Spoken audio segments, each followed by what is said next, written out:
Okay.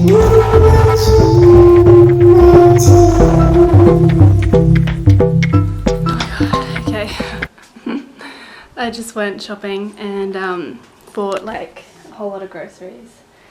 But oh my god, first of all, I got lost. Like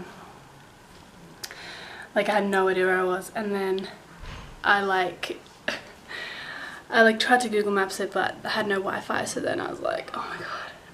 So I just like went for it, just walked around, and then I found like a Dia, which looked like a grocery store, so I found one. And then literally I couldn't understand anything in there, so I just had to like guess what was what. And yeah, so I got like fruit and veg and stuff, and it was really cheap. Like literally all that only cost me like 23 euros, so that's so cheap.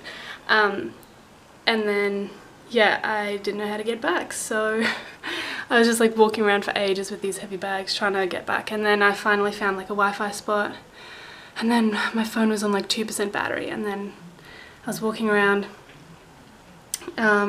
just getting lost, and then finally I like found the street, and then as I found the street my phone died, and I was like, you've got to be kidding me, that's so lucky. So I just kind of went to each door and then like finally found our door and got in. So whew, it was very tough, but got some food for the week, so that's good. But now I'm really like sweaty and gross, and yeah. Good times in Spain. I love getting lost, I always get lost. God damn. That's basically it. So now I'm just gonna edit some vids and get settled in. Oh, it's been so good, like not moving around all the time. It's so good to just sit down in one place, and love it. Okay, I don't know if you're going to be able to hear me because there's a lot of background noise, but we'll just see how we go. I wanted to do a little catch up on where I am, what's been happening, and yeah, just kind of what I've learned so far a little bit. I'm now currently in Spain. I'm staying with one of my friends. I've actually got her in this photo. Robin, she's so beautiful, I love her. So she's allowing me to stay with her in her home, which I'm very grateful for. And yeah, this place is beautiful, like literally the most beautiful place I've ever seen.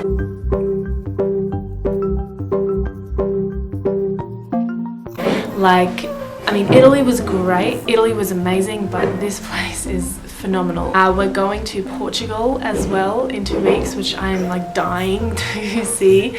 I'm so excited, and it was just like a last minute thing. Like as soon as I got here, they were saying they were going to Portugal and invited me, and I'm so happy that they did. So I'm going to Portugal, and yeah, the whole Italy thing was crazy. I did couch surfing, which was my first time doing couch surfing, and yeah, it was very, very scary.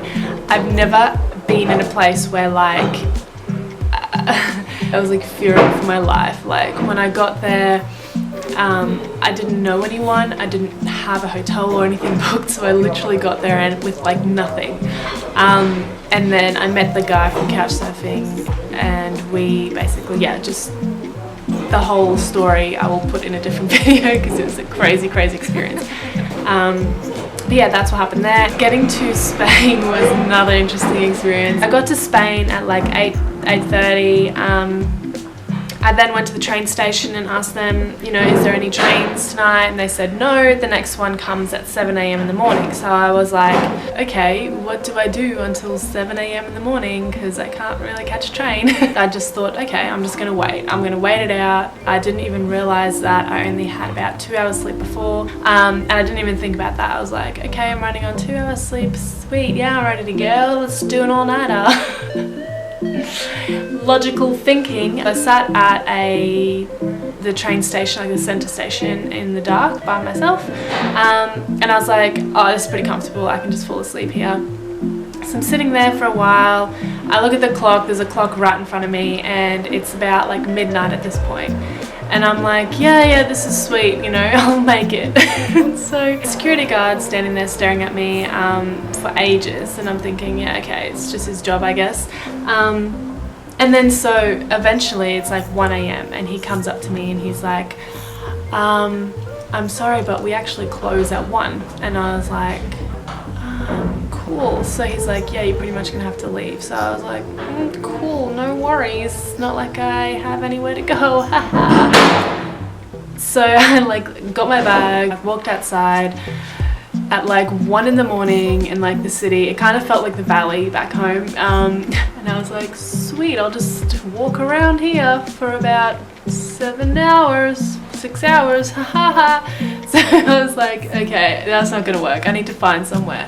So I found like a Burger King. So I sat in Burger King for an hour until it was like 2 a.m. Kind of like dozing off, but like waking up because I didn't want to like wake up and all my bags be gone. I was so tired at this point, like I was exhausted. I don't know if you've ever felt like really tired to the point where you feel sick.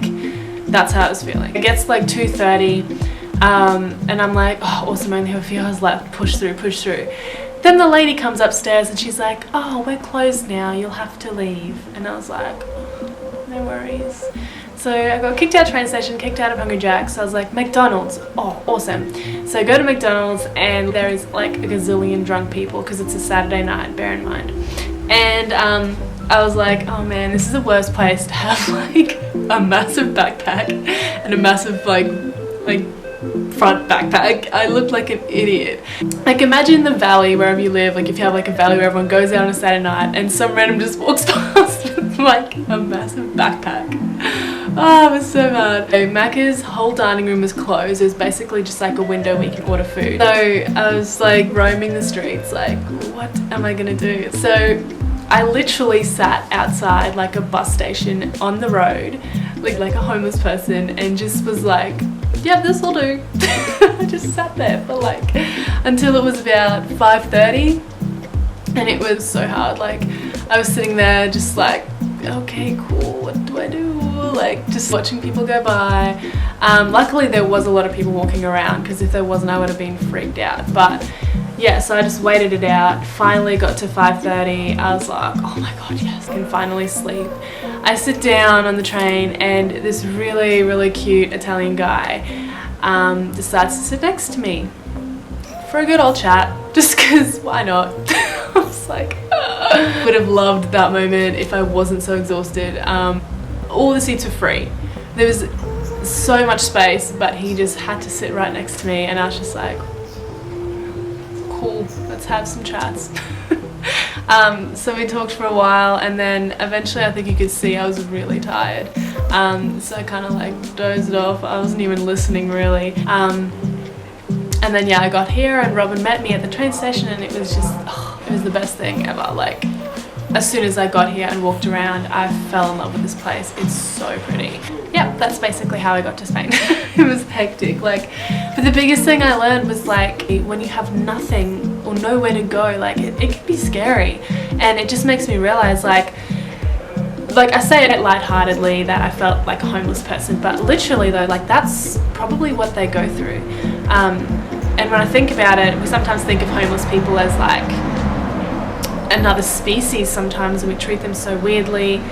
But I realized like that was me at that point. Like I felt like I was what you would call homeless.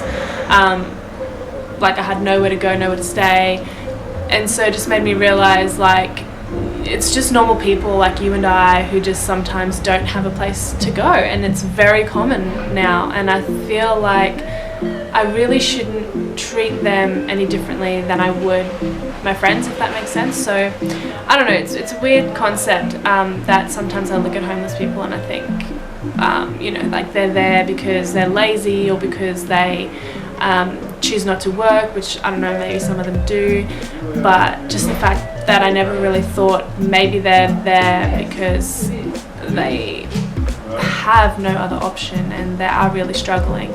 And it is a very scary place to be, like not knowing where to go next or who to contact or anything like that. And I feel like, yeah, I don't know, maybe we should just keep that in mind when a homeless person tries to talk to us or we see someone who's homeless. Yeah, that's what I kind of got from that experience. But yeah, there's a lot of loud noises in the background, so I'm probably going to stop now. But yeah, I'm really happy to be here in Spain. I love this place. I'm very grateful to have a friend like Robin who is welcoming me into her home. And yeah, I'm going to India next, which I'm very nervous for because I know it's going to be even more hectic than Spain and Italy. But luckily I'll be there with one of my really close friends. So very, very excited to see Kath. Yeah, and so I will update you on what's happening then. But for now, it's really good to just be in a place where I can sit. And I'm also thinking of maybe like writing like a journal book. Like I've always wanted to write a book, but I just never really knew how to like begin it or anything like that. So I don't know. I really want to write a book. So I might start that and see where it takes me. I might never end up finishing it. This might just be something stupid that I say, or I might actually do it. And yeah, that's where I am at now. So yeah, very, very happy. Very happy. I'll keep you posted. Oh yeah. Oh yeah. Dun dun. Hi. Hi. 혹시 늦으시려고요?